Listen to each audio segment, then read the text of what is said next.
As of today, we have about 160 tanks, which can be divided into two sections.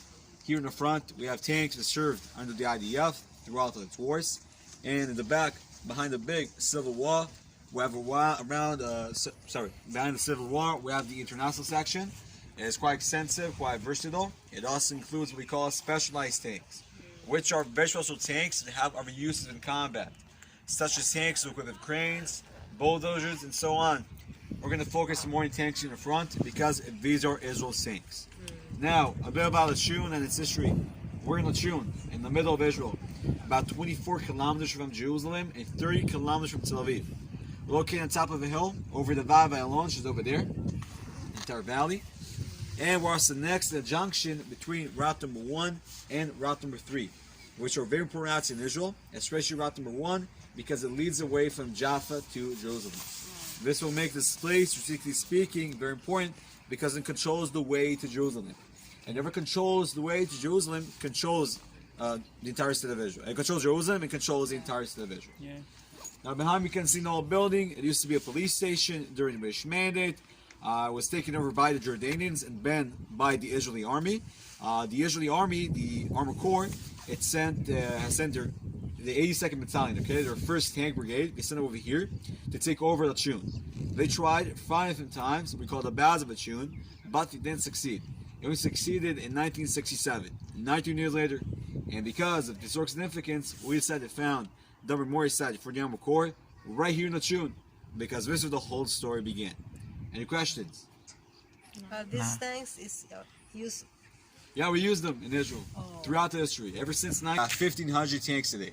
Okay, which is quite impressive for a country so small. But you use the Merkaz, right? No, we only use Israeli tanks. Israeli. Up until 2014, we actually still use American tanks, the pattern over there. But it's only been used like reserve, but today we only use a Merkava. Okay, so, but the Merkaz was a... Merkava, you mean? Yeah, Merkava. Oh, sorry, I thought you packed something else. No, you only use the Merkava today. Okay. Only the Merkava.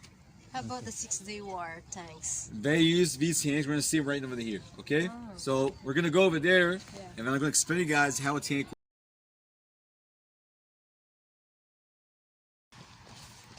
You know, that's what they did. By the way, how old are you? Huh? How old are you? I'm 20. Ah, 20 years old. so young.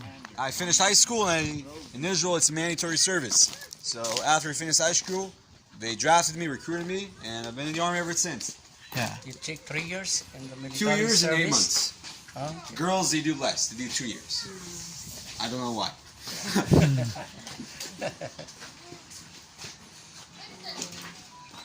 That's the way they do it. Not everybody does it. So it's a socialist thing. Okay. So over here we have the pattern. And we have at its peak about 2,000 units of it.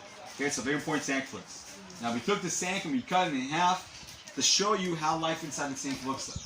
On the one hand, how crowded it is. On the other, how safe it is and how heavily armored. So, let's get down to technical details. A tank is composed of 2 parts, the top and the bottom. The top is called the turret. It can rotate 360 degrees and it's equipped with a high caliber cannon. The bottom of the tank is called the hull. Okay, it's responsible for the movement and mobility of it.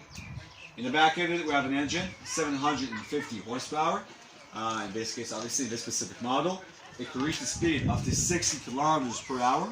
And it rides the suspension system. The suspension system are the wheels of the tank. You can see it on both sides. Okay, it's a combination of wheels, springs, and treads. Treads are the black stuff to cover the wheels. Okay? Now, we use this system instead of regular wheels for 3 reasons. The first reason is bulletproof. The second reason is all-terrain. And the third reason, it can carry the massive weight of a tank. Now, the pound's pretty heavy. Okay, it weighs about 50 tons. So by using the treads, we spread its weight on much more surface, which ought to be more... Today we use Merkava. And on the Merkava, we use a system called the Wind Code. Have you heard about the Iron Dome? Yeah. Yes? Great. So think about the Iron Dome on a much more smaller scale, and learn for tanks how it works. It works by detecting when the missile is being fired at the tank, and it launches where it's coming from, small like projectiles that neutralize the rocket while it's midair. This is what we call an active defense system. Unlike the reactive armor, it doesn't react to the environment, but it strikes first. It prevents an interaction between the outer layer, between the rockets and the tank from happening. It's very important, okay? It has a 93 efficiency rate, and it's considered the best active defense system for tanks in the world. And that's for protection. And Siya po ay 20 years old pa lang. Military service high school graduate. Wow.